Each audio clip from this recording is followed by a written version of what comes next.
welcome, my loves, to the Beyond Enough podcast. And today I am absolutely delighted to be joined by the most incredible guest, Morgan. And we're going to get deep into who Morgan is and what she does and what she brings to the world. But I want to say thank you so much for joining me, and a collective well done to the two of us for managing to arrange this meeting and be together in completely different time zones. I think that deserves like a well done to the both of us. So, Yeah. firstly, I think just tell us a little bit about who you are and who you serve, and then we can dive into the stories behind how you got there. Yeah. Okay, cool. So I'm Morgan Batista, and I work with entrepreneurs, business owners, and content creators. And really, like marketing and business Yeah. is an art and a science. And so, what I love working with folks on is balancing those out. So, having the strategy, having the structure, having the system without losing your creativity and who you are and your voice and all of that good stuff. So, it actually Yes. feels good to Yes. market And I your think business. so. I approached you, right, just randomly on the gram, and I was drawn to you Mhm. because you have a beautiful way of just bringing realness to your content and saying, it doesn't have to be all like stunning visuals and all of this, crazy, like I talk about this all the time, but that whole 0 to 10K in 2 hours and that kind of hype coaching that doesn't Mhm. really do Mhm. much for me. I think you have this style of being like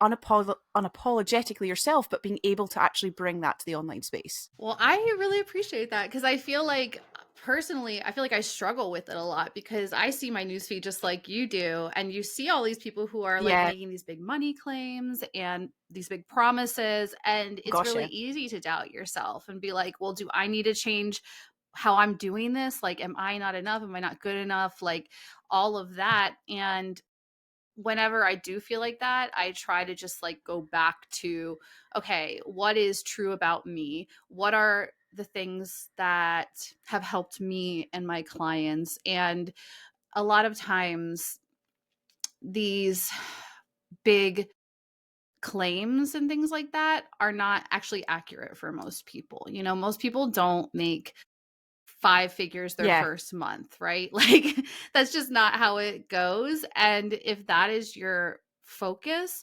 then you're just going to like it's going to be self-defeating because when you don't reach it, you're going to think something's wrong with you.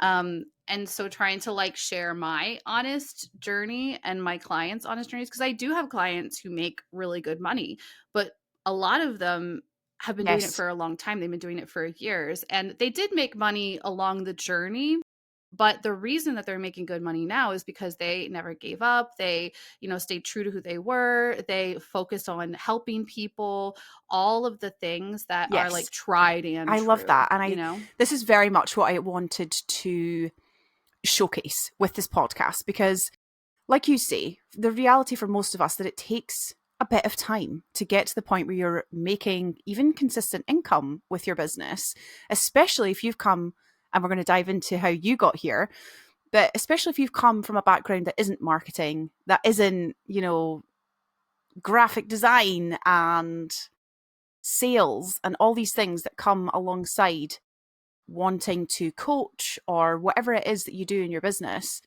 and that you feel really passionately about. But there's so much business and sales that need to be learned along that journey. And that does take time.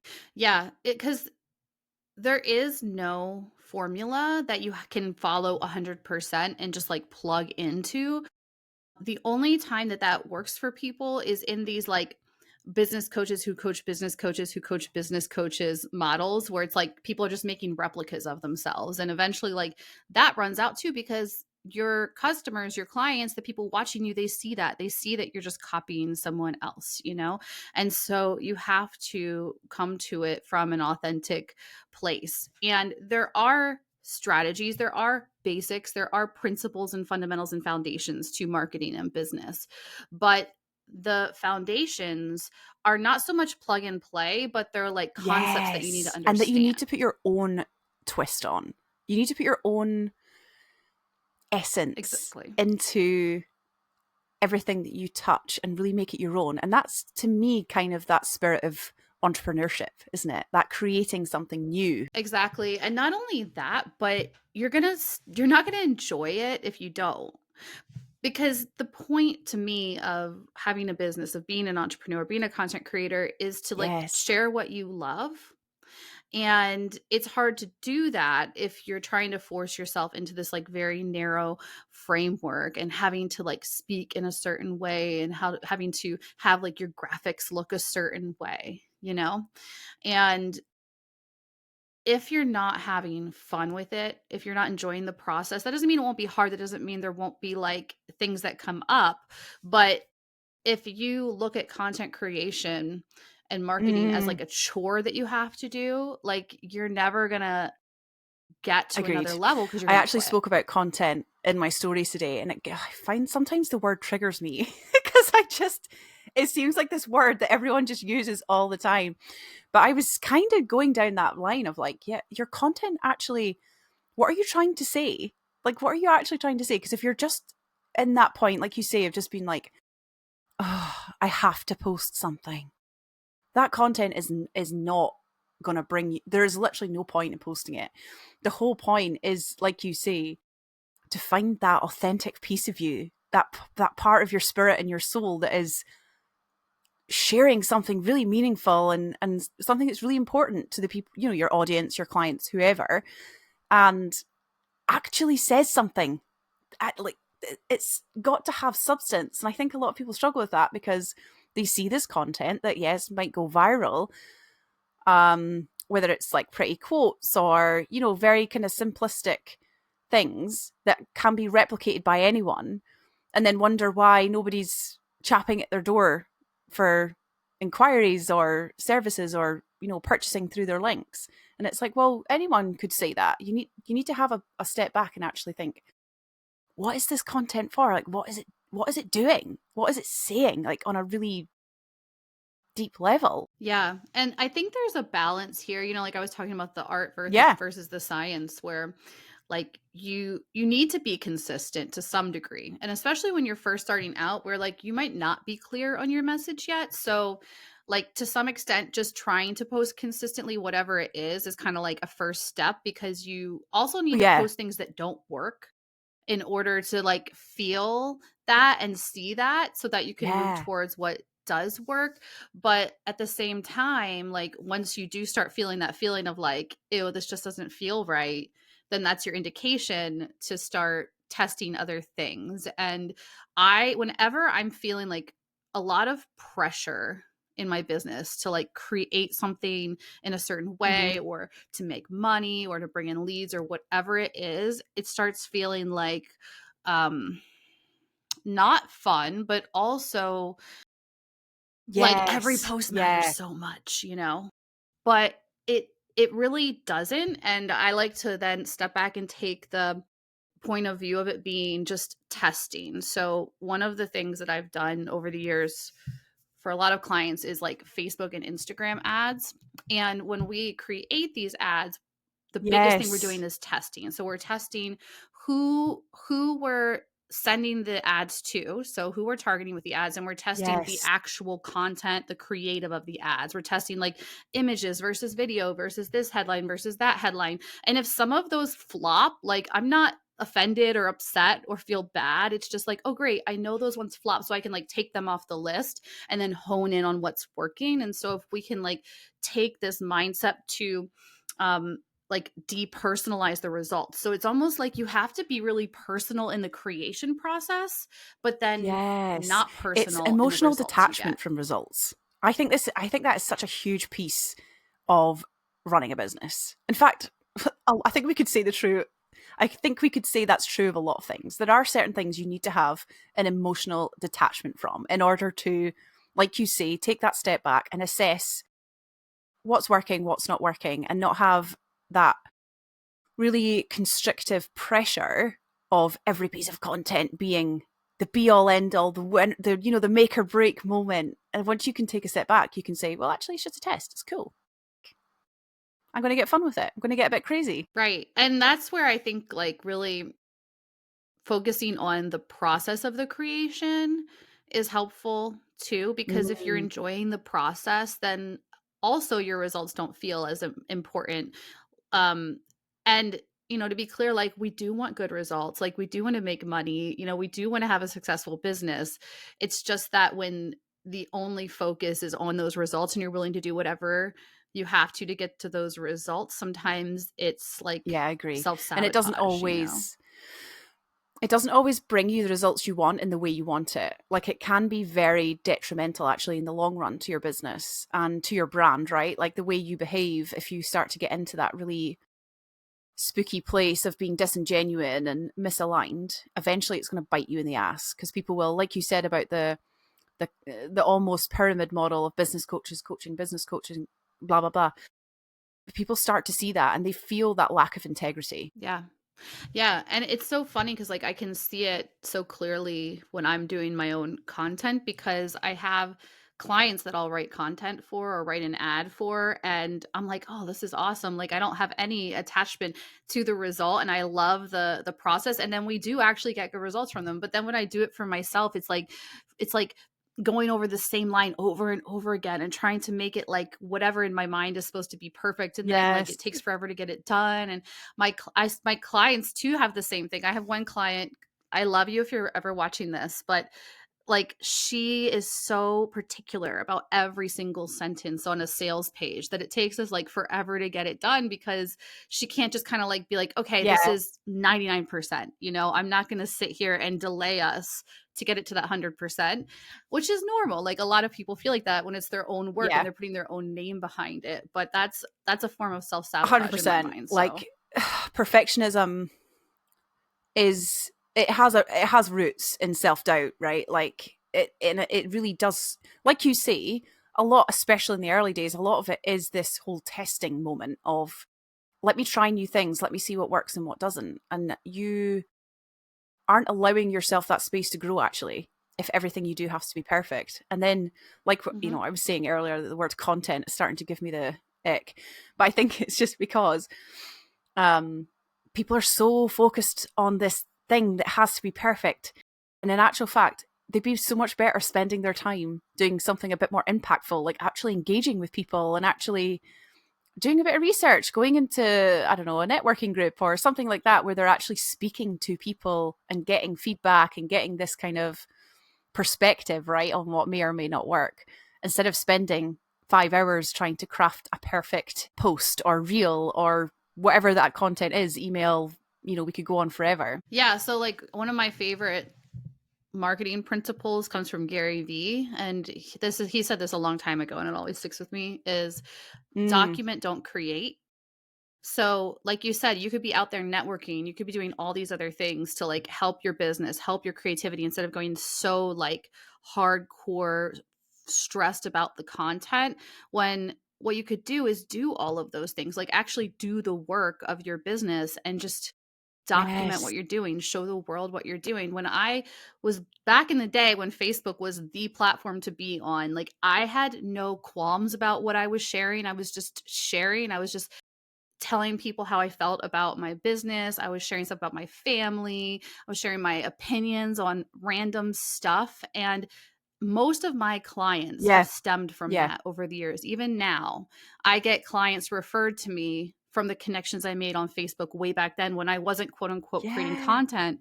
I was Yeah, just just sharing. sharing. Oh my gosh. I mean, we could go down this rabbit hole forever, but I would love to really go back in your journey a little bit, because like anyone who listens to you or comes and connects with you on your platforms after this will be able to see that you know exactly what you're doing, and everything that you speak to comes from this place of not just having to have a marketing strategy yourself, but this is what you do for your clients, right? But from previous conversations, I know that you did not just land here by accident, and that actually you've had a really interesting career before this. And you also do this with 4 children? Five? Four. Yeah. Yeah. 4 kids. 4 kids. Yeah. Yep.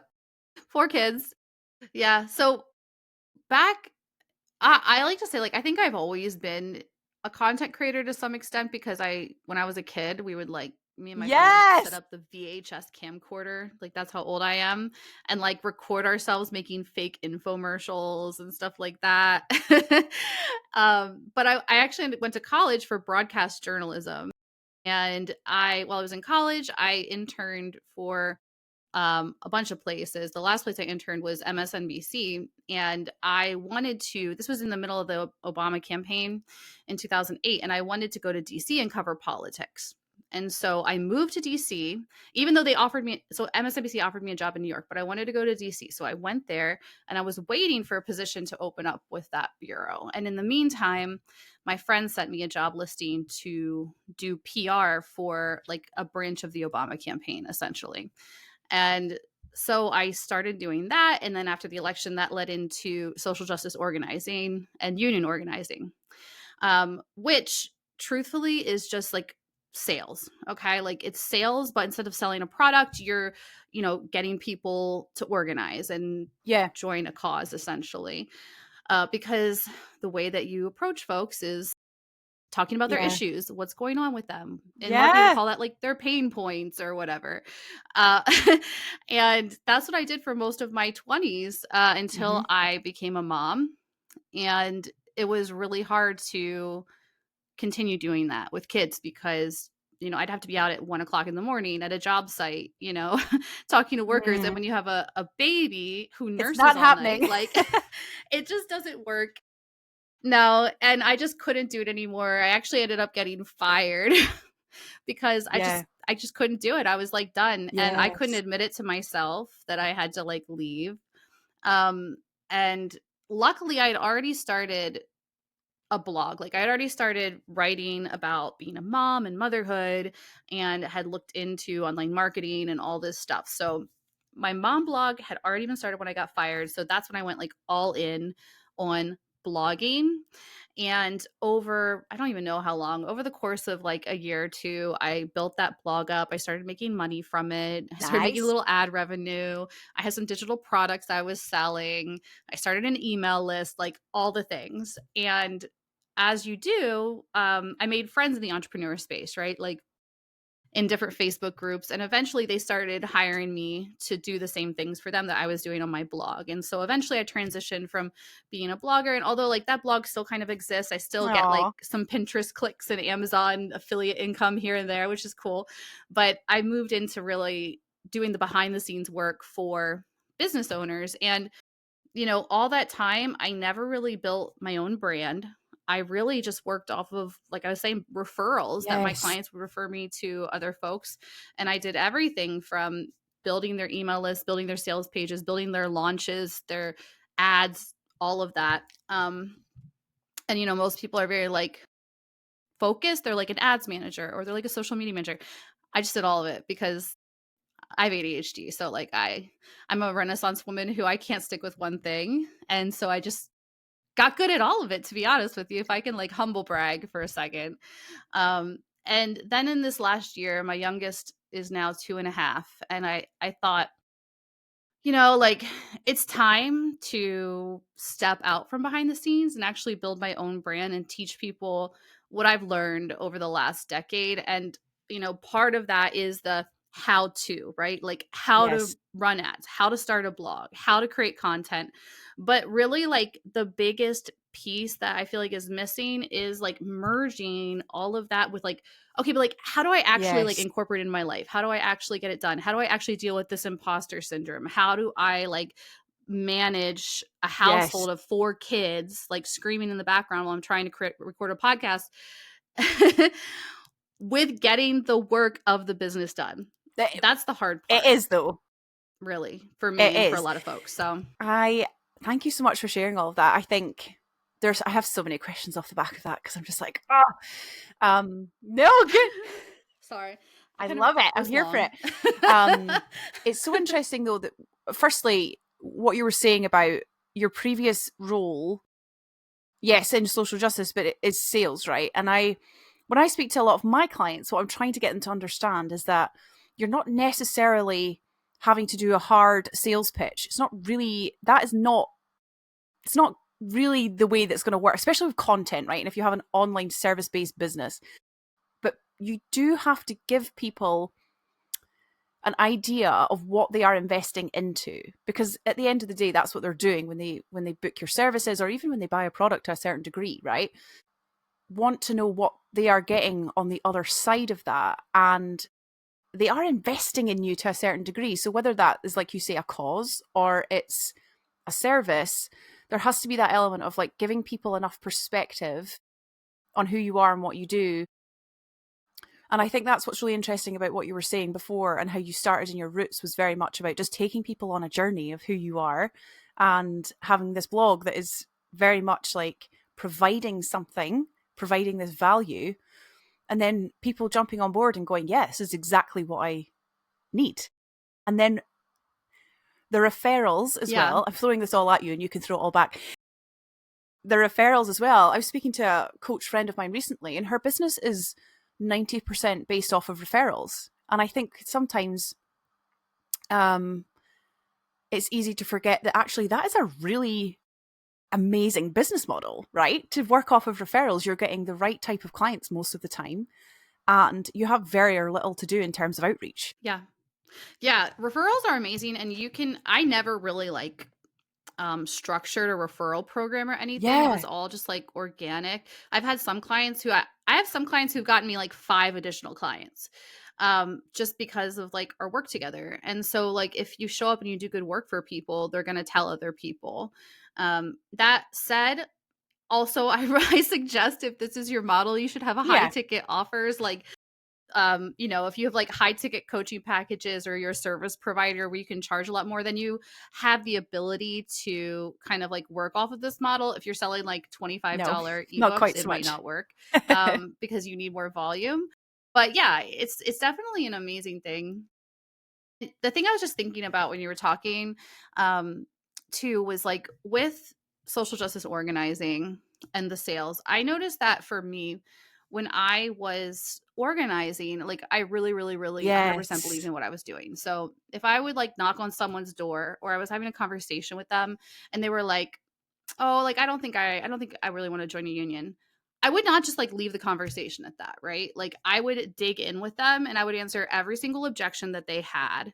And I would like go deep with them until I have exhausted every avenue I can, because I know that this is going to help them. I know this is good for them. Like this is important, and I'm not just going to like back away from the conversation. And it never felt salesy either, because I wasn't coming at it from the place of like I have to convince you of this. It was more like I just need to like lay out the information to help you make the decision. And now in my business, now everything that I tell my clients about and try to coach them on, Of I have to course. like coach Yeah. myself through, right? And I noticed that like I struggle so much more now in my business to Mm. do that for myself and for what I offer, because of the Yes. self-doubt, because of the imposter syndrome, because of all these things that come up. And so a lot of times, I know for me and a lot of my clients, someone will be like, pass on an offer, and you're just like, "Oh, Yeah. okay." Yeah. You know? but like developing that conviction in yourself and what you're offering is so important, to be able to like double down on it and not also feel salesy, because it doesn't feel salesy when you actually really believe in what you're doing and that it's helping someone. And I'm sure whatever you're doing out there is helping someone. It's not a question of whether it helps or not. It's a question of like you forming that belief in yourself. And the other so we were talking the other day, like offline, and I was telling you about how over Christmas I had this like Yes. incident Yes. with my Yeah. family that really like opened up a lot of thoughts in my head about this. So essentially, I've always been, if you can't tell, like an outspoken person about politics and social justice and things like that. And my family is all Mm. conservative Republicans, which I am not. And so family gatherings would usually end up with us arguing about politics at some point. But over the years, I Mm. kind of like stopped, because it didn't get anywhere. It was just like felt Yeah. like, oh, I'm always the problem. Like nobody cares what I have to say. So I just won't say anything. And I realized this last Christmas that I showed up to this party And I was like Yeah. a shell of myself. I really didn't emotionally or participate in any way that was meaningful. Like I was physically there, but I wasn't there because I had dimmed myself so much that the person I truly am was not there. And I ended up like ugly crying in the car afterwards about it because it just like it hit me. And then I realized that like this has Yes. trickled into all aspects of my life and how I'm showing up and in my business. And so a lot of I would say like I'm doing the content, I'm putting stuff out there, I'm putting offers out there, but like it was not Yes. as true to me and real and with my own voice as it could be. And since then I felt like this like huge shift in the way that I am approaching everything. And I think this is like super, super common that you Oh start to my like gosh. dim who you are It's in your yes. And presence. I again, this is why we were like, yes, let's record the podcast. I love it. And similarly, I can't remember if I told you this or if this had happened in our last conversation, but I spoke to my family about launching the podcast, right? And my mum was like, what on earth are you talking about? Are you actually going to do that? And I was like, yes, I'm very excited about it. It's going to be, my they absolutely do not and cannot understand what it is that I do. And like you, a previous version of me would have been really upset about that and would have taken that to mean this is a mistake and this is so ridiculous. Who am I to launch something like this or to ask women to join me and record our conversations? And I would have had a very large narrative around all the reasons why that was a terrible idea. And that comment would have enforced that for me, right? And the same thing with your family. Like, if you spend a lot of time in these places where you are not met with an open mind on your views and opinions, what happens is we start to shrink and we start to think, well, it's not safe. It's not safe to be voicing my opinion and it's not safe to be myself. And I think there's a double edged sword here of like, I think it's so important to create those spaces for yourself. But I also think it's really important, like you did, to start to build up your resilience because there's always going to be people who do not agree with you, who do not see your vision, who do not understand what you're doing, who think you're completely woo woo or whatever whatever they're going to think. But you can't control everyone's perception of you. And again, coming back to the word content, all you can do is show up and do your best and see what works. And like you say, if you're coming at it from that really genuine fire in your belly because you believe in what you're doing, everything else is like, so the resilience, building the resilience is much easier. Sharing in a really magnetic and interesting way is so much easier because you have that fire in your belly and you have that ability to say, actually, this is really genuine to me. And therefore, if someone doesn't like it, it's not the end of the world. Hmm. Yeah, and like even if you're still figuring it out, I think that is like the Yeah. best stuff to share because it's more relatable to people and you don't have to be perfect or know everything. You just have to have Yeah. something that is helpful to other people. Yeah, absolutely. And we all do. We all have these stories and these skills. I think, especially for women, we have suppressed that for a very long time. You can give me your experience here, but with motherhood, it starts to and for all we love them, and we do, they take up a lot of time. And suddenly you go from this person who has so many interests and so much exciting stuff happening, and you're burning the candle at both ends, and you know things feel really just a bit more interesting, I guess you could say. And then you're a mum, and like you're you're changing nappies or diapers, and your life revolves around bath time and bedtime and feed times, and that can, I think, for a lot of women feel like they've sort of lost themselves in that respect. I feel like it's would be really rare for someone Yeah. to not feel like they lost themselves in becoming a mom because you are forever changed when you become a mom physically. Even like your children's DNA literally lives inside of you. And if you're like an adoptive mom, like all this is, I'm sure, Yeah. true. It's just like a slightly different vibe to it. But I'm just saying from my own perspective that like Yeah. even just your literal physical makeup is changed forever. You're never going to be the same person that you were. And for a long time, that Mm-hmm. feels disorienting, um, because you're trying to like grasp on to who you were, but she's gone. But you also don't know who you are now or who you're going to be in the future. And it's a process that takes time. I feel Yeah. like I'm still figuring that out. But I realized that like this year for me, 2025, my word of the year is expansion in lots of different ways. And I just this week booked myself tickets to go see Yes. Cowboy Carter.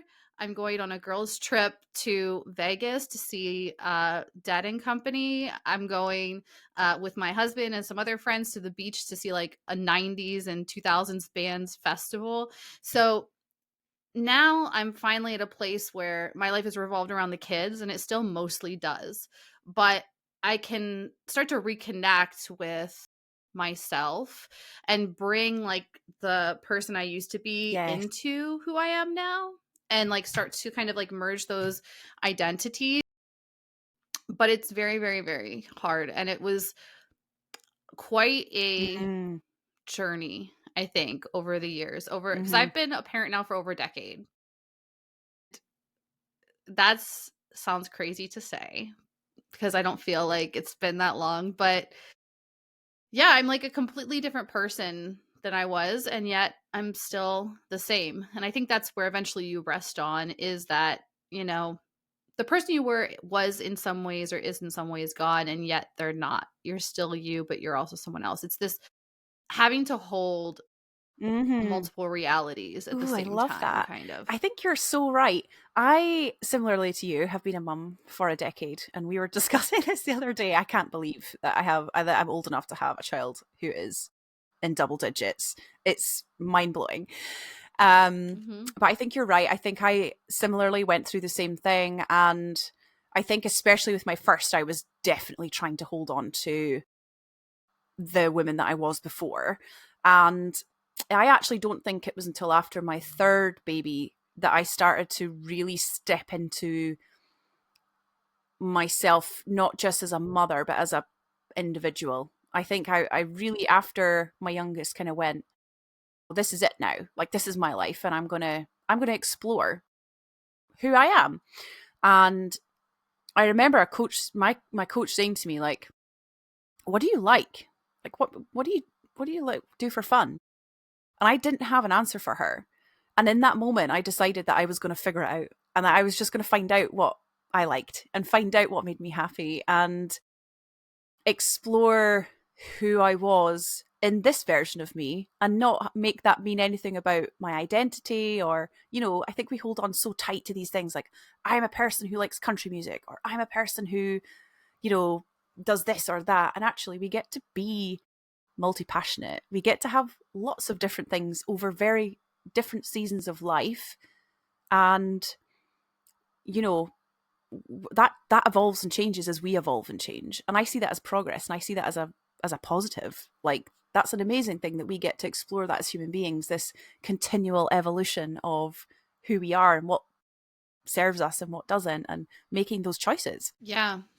I like to say that my hobby is having hobbies because I just have like so many interests, and it's like not even a choice for me to be like multi-passionate. Well, I have to be. that's a lovely segue Um into what I was about to ask you, which is ADHD. mhm, Let's go there yeah. because I feel like I feel like there is two elements of this. I think there are some people who just say, "Oh, ADHD is just everywhere now. Just everybody says they have ADHD," and there is the other side of the argument which is there is more awareness of this now. But I still think, just to a very large degree, that a lot of women, especially, may have this and don't know A, how to manage it, or B, how to go about understanding how they tick differently and how to actually work with it rather than against it. Yeah.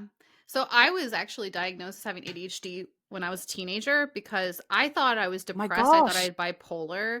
I don't know what. I thought I had who knows what I thought. But like when this lady happened to be a psychologist, told me that I have ADHD. Wow, I just like really? didn't believe her. Like literally just like did yeah, like we just didn't believe her cuz I was also like one of those quote unquote gifted kids, you know. I'm like the gifted kid stereotype and I did great in school and back then like still was like this Mhm. the stereotype of ADHD was like a boy who like fidgets and acts out, you know? Like that's what ADHD seemed like and so I couldn't Yeah. put myself Yeah. into that identity, right?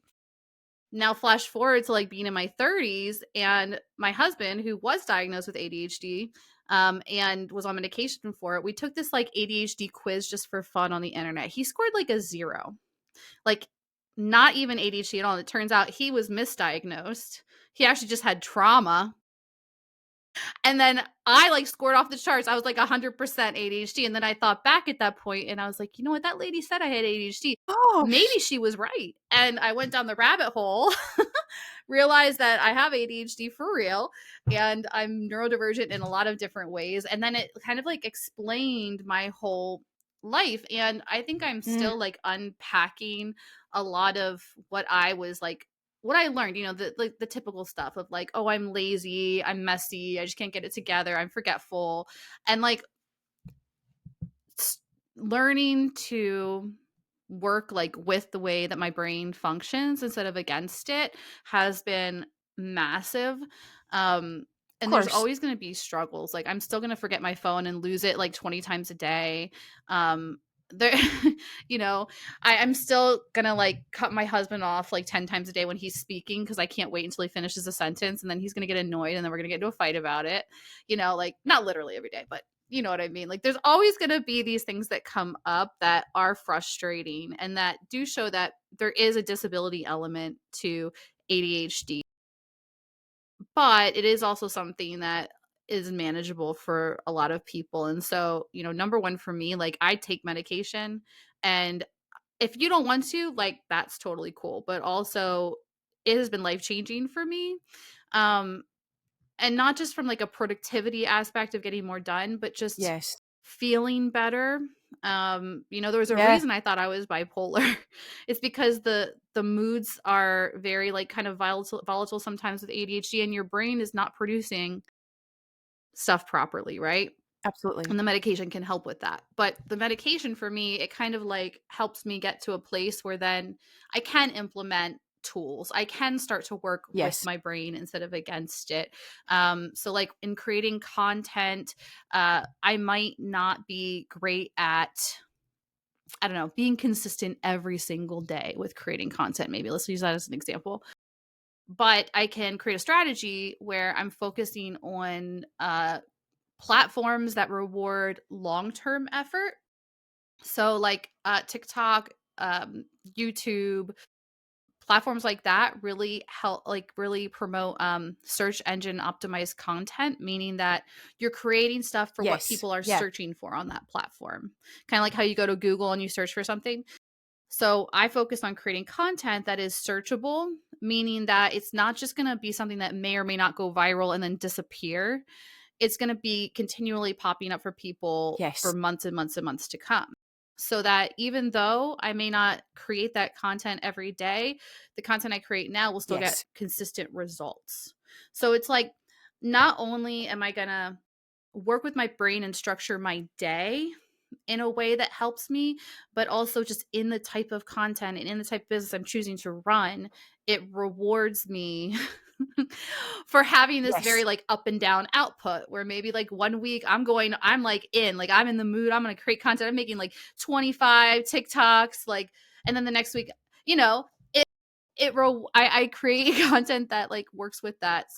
But not only that, it's like, you know, going back to what we said in the beginning, really about like enjoying the process, liking what you're doing, feeling the fun in it, Yeah. feeling novelty in it is really helpful when you have ADHD. And also, one of the most like I think disabling aspects of ADHD is like the memory issues and object permanence. So it's like if I have a perfect content strategy or a perfect launch plan, whatever it is, I might stick to it for a couple of days. But then if I get off track, it's like my brain Yeah. literally completely forgets Yeah. what I was supposed to be doing. And so now I have structures that help me stay on track. Even if I'm not perfectly on task every day, if I start to feel like I'm getting off, I know how to Yes. get back onto the Rather than track, just falling you off know? entirely and then having it be a whole, yeah, I love that. Thank you Exactly. so much for sharing that with us. I think there are so many women who will listen to that and think, oh my gosh, that sounds so, that's me, right? And I love Mhm. that you have developed a way of saying, because you've got 4 kids as well, like you've got 4 kids, you run a business, it's Mhm. a lot for someone who, let's say, is neurotypical, right? Like someone who does not have this additional challenge of learning how to do things differently, right? And the fact that you've been able to develop strategies and go, do you know what? I'm not going to be perfect all the time, but actually, there are ways in which I can have this content that is going to serve people, not just today, not just tomorrow, but long term, and allow me that fluctuation and consistency, takes the pressure off you in terms of your self belief as well, right? Because you're not constantly thinking like, oh, I haven't got a TikTok up to date, or I haven't done a reel, or I haven't whatever business activities we all do in a day. But giving yourself that grace actually of being like, as long as I do something, it's going to work for me in the long run. Yeah. So in January, I had this goal of creating 31 YouTube videos in 31 days. And I knew, like, this is the kind of thing, if you have ADHD, you totally know what I'm talking about here. Like, you get this idea, this big goal, and Yeah. you're going to jump all in. Okay. It's really exciting. And then a week or two in, like, you're just going to like wane and drop out. I mean, most humans deal with this, let alone people who have ADHD, right? How many people create a New Yeah. Year's resolution and then they fall off? So I thought that would probably happen. And I was like, you know what? I'm going to do it anyways. I'm going for this goal anyways. And I ended up putting out 10 YouTube Incredible. videos in January. And most people are not putting out 10 YouTube videos in a month. Okay. So even though like I fell way short of my goal, I still ended up Yes. outperforming most people Yes. probably. Right. And so that's like the mindset shift. So instead of actually changing the way I even approached it, right? I didn't even say, like, oh, I probably won't complete it. So let me change the goal or let me adjust it. Because here's the thing, if I made it a realistic goal, like, I don't want to do it. Like, my brain doesn't want to do it. My brain Yes. wants the challenge. And so it has to be challenging.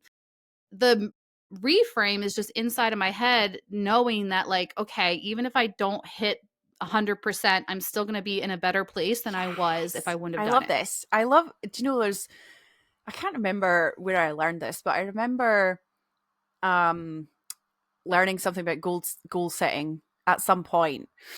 And the premise was to set yourself a much larger goal than you would otherwise, because when you're reaching for that much larger goal, you go further than the realistic level because you've stretched your capacity, like you've opened your mind to the possibility of having way more, and therefore you go beyond that parameter of a realistic goal, because even if you don't get the big goal, you've still pushed yourself much further towards it. And like you say, most people don't make 10 YouTube videos a month. Like, that's incredibly productive. And just because it wasn't your goal doesn't mean that Mhm. that wasn't an incredible accomplishment. Right.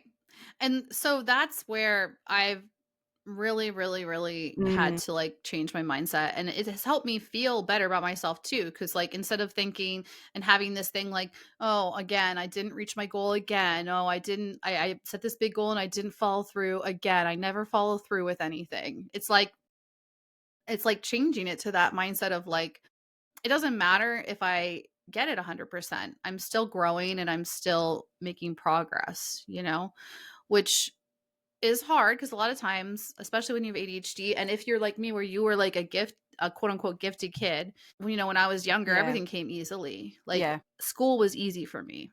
Like certain things yeah, I didn't have to study. I just heard the class and I got it. I didn't even have to hear the whole lesson. Like I'm a kid who like I would have my math homework done before we were halfway through class because I just got it. And that was great. That was awesome. But then in real life, having to like, show up every day to work and like have consistent progress on something, not having external deadlines pushing Hmm. me and having to create my own deadlines, which you have to do all this in your own business, right? That all like was so hard, and it felt like it only got harder. And especially like when you have kids where your Yeah. attention is being pulled away. Also, when you start getting your 30s and 40s, I think perimenopause can like make it worse too. That's when like my like self-esteem and my valuing of myself and all that really like took a huge toll, until like I just accepted that like this is how I am, and I've got to figure out like how to Yes. love myself like this, enjoy myself like this, and get done what I value the most. Because that's the other thing. A lot of times we don't value what people tell us we should value, right? Like with someone who has ADHD, I think we're like very. If I was about to wash the dishes, but my husband tells me or asks me if I can wash the Oh my dishes, gosh. then I don't want to do it, right? So So it's like this this weird thing where like we need deadlines and we want deadlines, but also we don't want to be told what to do. It's like that meme from The Office where what's his name, the intern is like I want to be led without you Yes. telling me what to do. I don't know. I am. If I'm you know what I'm talking laughing about, you so know what I'm hard talking because about. I have a very good friend. Well, two like friends, a couple, and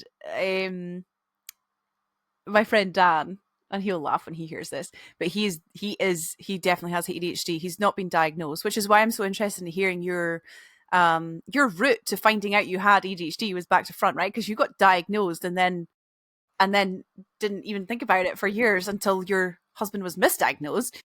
Um, but it's incredibly difficult to get a referral here in the UK for ADHD diagnosis. And he functions as far as they're concerned in terms of he shows up for work, right? Like, so they're not interested in um, pushing him forward for diagnosis. But he he is hilarious. And it is his ADHD though, but he knows that he needs the structure. He knows that he needs to do certain things in his day, but he absolutely does not like being told what to do, and he knows it, and it's so frustrating. And I'm laughing obviously because he's a very good friend of mine, but it's really frustrating. It is so frustrating for him, and he's like, I just want to be okay with like I just want structure, and I just want some of this to work a bit easier for me. And I can imagine incredibly frustrating. Yeah. Well, you know what happens for me is I will get a good routine and get some good structure going, Yes. but it only lasts for a couple weeks and then I have to move on. And again, instead of like chastising myself for that and trying to force myself to stick with whatever I was doing, I just pivot. So, like for a couple weeks, I will do nothing but write in my journals. I will plan with pen and paper everything in my business. I will write down my content ideas and outlines in a book. And then eventually, like I get sick of that, so I go back to my Notion template, and then like I try something, it's like I'm constantly changing and evolving it, and I have to just be like okay with that, like instead of all that time that you're trying to like stay perfect in your perfect routine and structure, you're actually like wasting time that you could be moving forward by just like pivoting into Yes. like the next thing. And so that's my whole goal now, is just like pivot, Yes. pivot, pivot, pivot, pivot. And a lot of times if you pivot enough, you end up back where you started. But I love that. it I is what it have is. a very good coach friend, and we were speaking a few weeks ago. She's had lots of challenges as well, like we all do. And I think this is why these conversations are so important, right? Because sometimes it is very easy to see, that coach online or whatever, and think, oh my gosh, like they've got it all together, and I've no idea what I'm doing from day to day, or what, like my content doesn't look like theirs, whatever. There is something going on for everyone behind the scenes. And I was laughing because there's a Friends episode where they're trying to bring a couch up the stairs. They're shouting, pivot, pivot. And Mhm. that's like, whenever we're having a moment, we send each other this gif of like, these, I think it's Ross or no, yeah, I can't remember, like getting this sofa, like just pivot, pivot. And that is life and business. And it is motherhood too, right? Like it is just a constant revisiting of what works right now. Well, that's the thing. Like when you're a mom, is the same thing. Like as soon as you feel like, oh, I've got this, like I am crushing it, Then your kid Yes. starts teething, or Yeah. it's time to potty train. Or now, like my older kids, like it's less physical demanding work of like changing diapers and all that, but it's Yes. like emotionally demanding, to like help teach your kids like emotional regulation and like all these things that it takes so much like mental and emotional effort, where maybe you're not as sleep deprived, like, whew, it's hard. It's still really hard. But that's the thing. That's the entire to me, Yeah. that's the entire meaning of life, right? Is growth and progress. And I don't mean progress as in like, some made up like you have to make this much money by this age. No, I just mean like evolution, really, more Yeah, than I love that. progress, Like the probably. internal evolution, isn't it? Of just exploration, but also self-knowing and allowing yourself to just have that space to change. I think change. I remember back in my HR days, there was like a whole push around like change management, and it was kind of like a bit of a a buzzword, if you like, at the time, like, oh, change management policies and stuff. I remember at the time thinking like, why would we need a policy for change? And it's as I've grown, as I've grown older, I've realized this because a lot of people struggle with change, and a lot of people struggle with that whole, probably the polar opposite of you, right? Like they really struggle with that novelty. They really struggle with that lack of routine or changing things up a little bit, which I think can bring so much joy. Like it can bring so much joy just to switch up your color of pen or change your supermarket or go for your dog walk somewhere else or I don't know, whatever.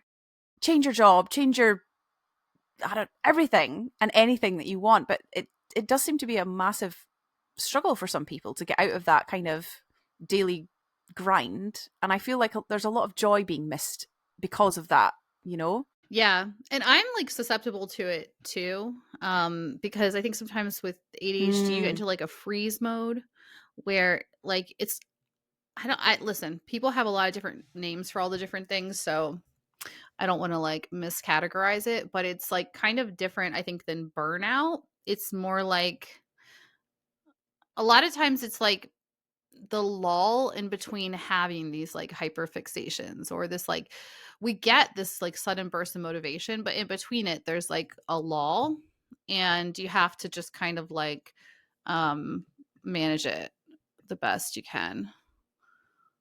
Um yeah, but I yeah, agree. so I think it's, and again, we're all individuals, and I think figuring out what works for you on an individual level will, yeah, like you say, it's not just about productivity. It's actually just about giving yourself grace around your life and like having interests and moments outside of motherhood and business and making money and giving yourself grace when none of that looks perfect. yeah. Yeah, and one of the things that I've really had to like tackle for myself lately is the idea of like Yeah. worthiness too. Um, because I realized that a lot of my, I don't want to say just blocks, but like a lot of the things that I was holding myself back on, it was Mm. because I just didn't believe I was like worthy of it.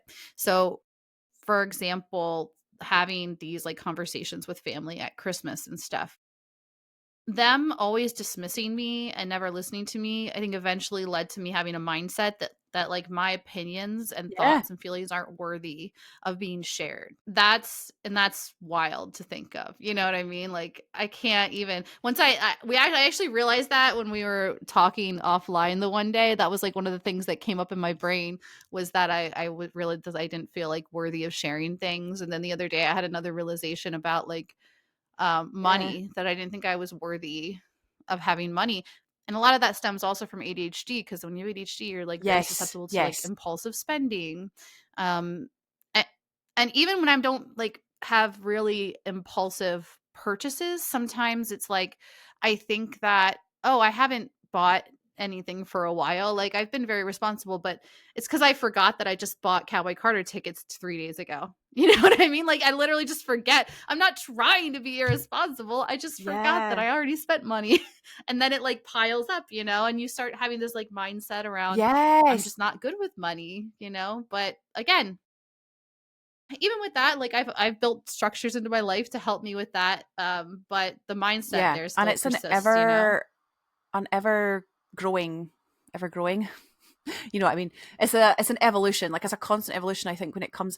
Do you know, we had in my membership, we had a month last month where we spoke singularly about abundance mindset, and like so much of that I think is tied up in worth.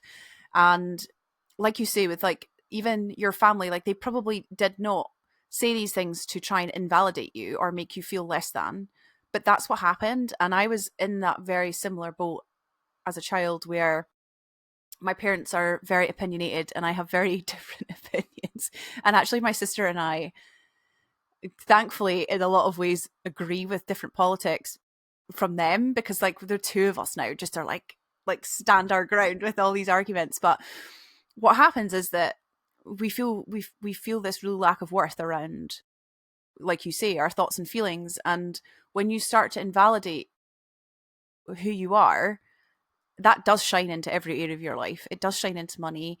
It does shine into what you think you deserve in relationships, and how you deserve to be treated. Also, how you deserve to treat yourself. And so that kind of whole piece of like self care can be really damaged if you have that kind of belief in that mindset of, actually, I'm not good with money, I'm not good with my time management, I'm not good with this, I don't deserve to have free time because, do you know what, I'm not very productive. And all of that kind of, it's almost like a cycle that ends up feeding back into that original belief of, well, who I am isn't quite good enough, and therefore I'm below other people in terms of worth. And that then, I guess, opens the doors to allowing yourself to be treated in a way that is not good, further feeding into the beliefs that you hold for yourself. And it's a quite a Yeah. damaging cycle. And we then project that onto other people, because we are in that place of, oh my gosh, you're doing that, like, and we start being outwardly judgmental, because actually inside we are holding on to all of these judgments about ourselves. And that can be a really hard cycle to break. Yeah. You know, like a lot of um a lot of really great marriages are about like supporting each other and having this very harmonious relationship, but my husband and I have not had a very I mean, we love each other very much. We have a very passionate relationship, but we really are Mm, like mirrors to each other yeah. on the good and the bad. And you know, a lot of what you were just saying there reminded me of this, and how a lot of times I'm like waiting for permission to do things. And, you know, a lot of husbands out there are not great. Okay. So I'm not talking about any of them. I'm only talking about me and mine right now. Um, but you know, for example, he won't like tell me he's gonna like go like in the basement to work out or something. He'll just go work out. And then part of me was like kind of frustrated because I'm like, well, then I'm here like watching the kids, you know, like, and I'm always asking him for basically Yes. permission to like go work out or do whatever I need to do. And eventually I realized I was like, he never told me that I needed to do Mm, that, you know. I just assumed that's what I had to do. And so now I doing your started thing. just doing what I need to do. I'm not asking for the permission anymore, you know? He never told me I needed to ask for permission. I just Yes. put that on myself, and I had to like remove that myself in order to like go and and do Yes, the I taking love care that of, you so know? much. Genuinely love that point. And I think there is a piece, like you were saying there, that is like, you know, uh, some, you know, in some relationships women are just deemed the default parent, and everything just falls at their feet because it has to. But I think you're right. Like for a lot of relationships, sometimes we just need to like understand what we are doing, and not necessarily from a place of blame or shame, or, you know, having that negative kind of twist on it, but instead just saying, okay, what actually could I do a little bit differently here? What have I created in terms of my own thoughts here that isn't necessarily true, but it's making me feel some kind of ways about a relationship, or you know, how we prioritize our time, or, you know, who does what. And actually just just do the thing, and just have the conversation. Just explore Yeah. the fact that actually it might just be something that you need to internally change. This might not even, maybe not even be in terms of like the action taken. It might just be an internal shift of, do you know, that person didn't really mean, like, I've taken what they've said to be a negative, but actually it's only because I feel, you know, for example, that I have bad time management, that their comment has really upset me, when actual fact that person says that to everyone, and they haven't meant anything negative by it. Yeah. Well, that's one of the things I've worked with my husband on, because if I would say anything negative about anything that's related to him, like, he would Yes. take that as me Yeah. criticizing him, you know? And I have to, like, now sometimes say, it takes, like, I add this, like, extra sentence sometimes where I'm like, I'm not talking about you, I'm not criticizing you, I'm just Mm-hmm. frustrated with the situation or something like that.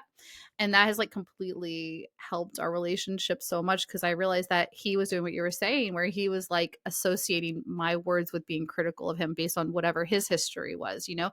Just like, I think that I was assuming that, like, I needed to Yes. ask his permission to go do whatever, probably because I've read all these stories and had this, like, programmed in my mind about, like, how women are out there functioning in relationships, you know? And like I said, like, we both said that, like, obviously there's some men who are bad, a lot of men who are bad, and women who are trapped in bad relationships. But, like, sometimes maybe we're just perpetuating it ourselves, you know? And if we are, then we I have to stop that. agree. I agree. So, I no, love stop that. that. And I think we live in such an exciting time for women, because I think women are coming to that place of being like, hold on a minute.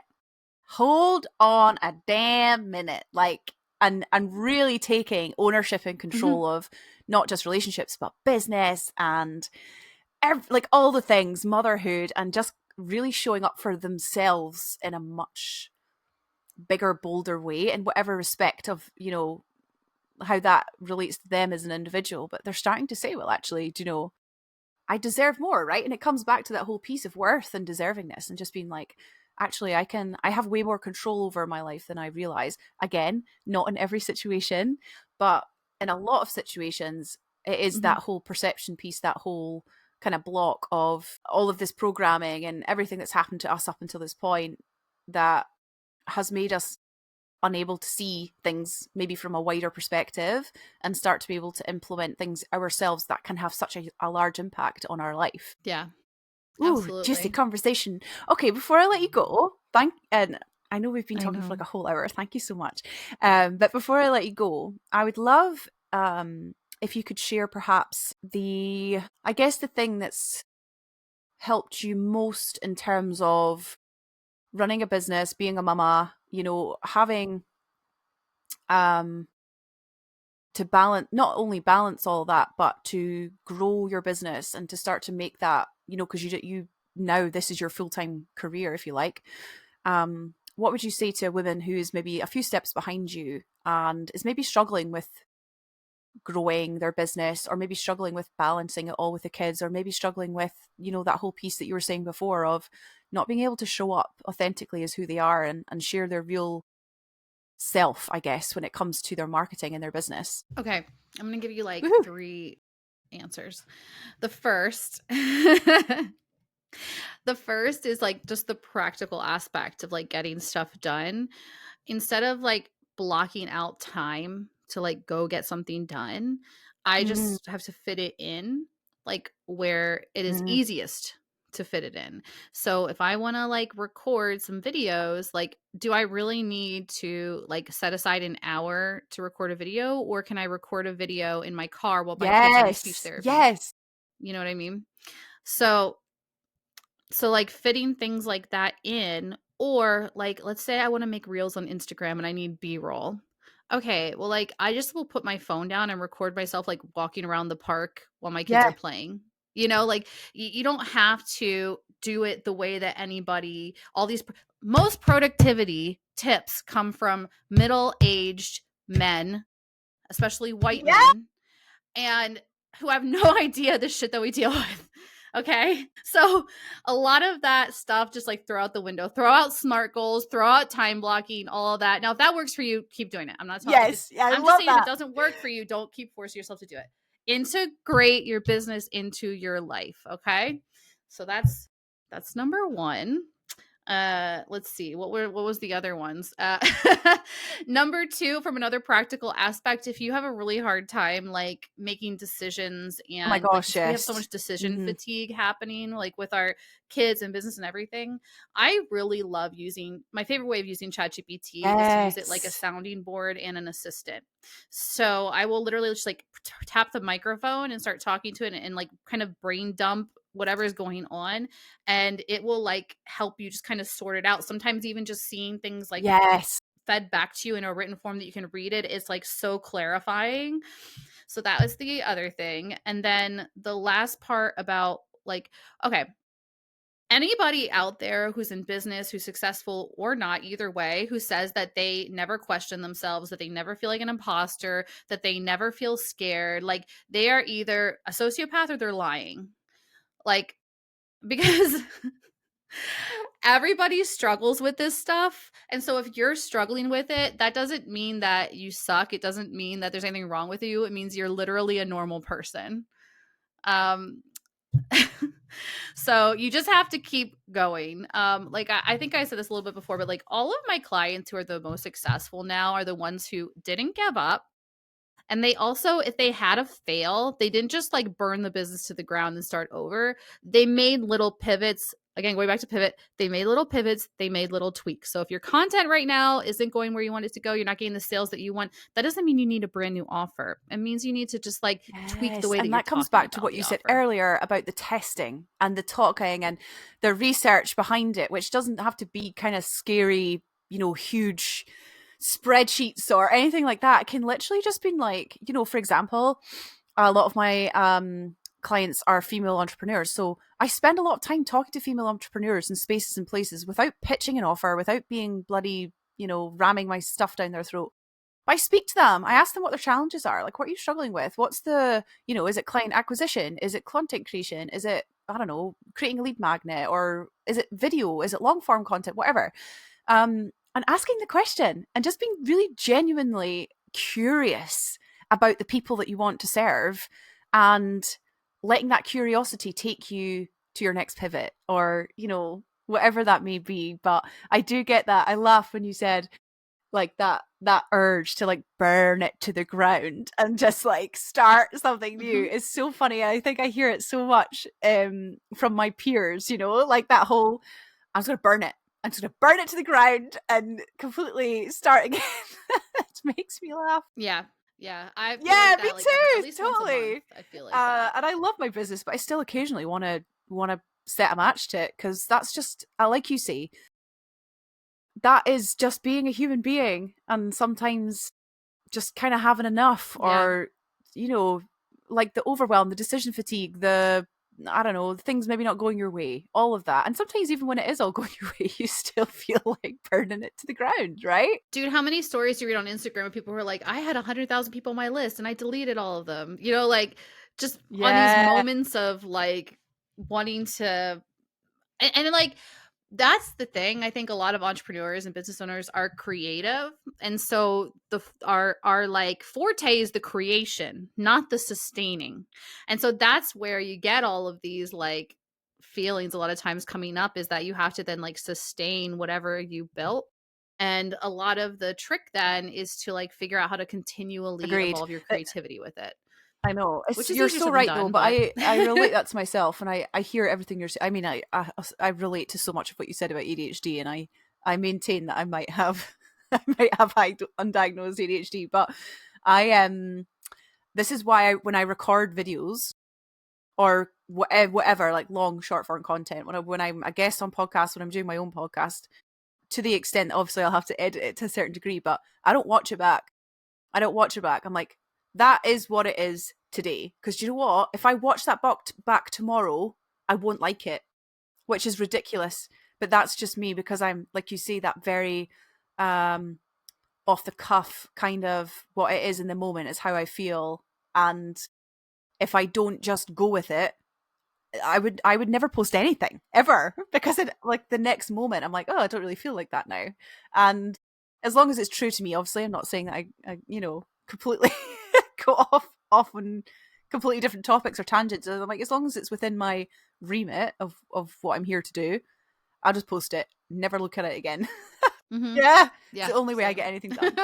Oh gosh, thank you so much for meeting me today and having this incredible conversation and letting us into your world a little bit. Thanks for having me. This is a we had our conversation offline that was so good, and then this was so good I too. We know could we just could. talk forever, really. But my kids are at Target and they're on their way home, so at some point they're gonna start coming in here I and mean, I'm yelling. here for it. I've got kids. I think anyone who has kids is just totally gets it. It's just like, yeah, cool. Like, and actually, I love seeing other Yeah. people's kids. And again, it comes back to that whole thing of, you know, I want to see who you are. I want to see your little kids and you going to the park and all of these incredible things. Like, a part of who you are. And our kids are. I never want anyone in my world to feel like ashamed or, you know, feeling held back by the fact they've got children. You know. Hmm. Yeah. 100%. Even when I have calls with clients, like my first call with you, if you might be a client of mine, like I'm not going to stop my kids from coming in if they just happen in. Now, if they Yeah, come like in, they're yeah, like, they're bouncing off the walls. you know, going real wild. That's when I'm going to be like, Mike, get in here and collect your children.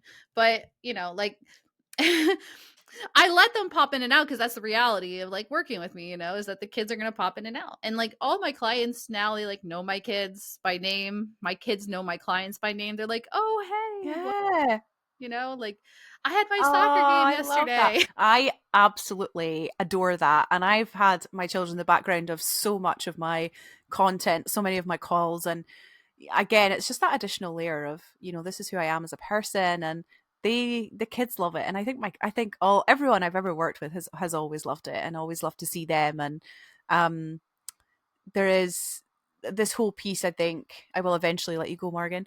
There is this whole piece of, like I said earlier, like women just taking charge and saying, do you know, my business doesn't look like that middle-aged white guy's business, and my productivity doesn't look like, all the books and the teachings, but I'm going to do it my way. And actually, like you say, the women who have really embraced that are the ones now building empires, right? Love it.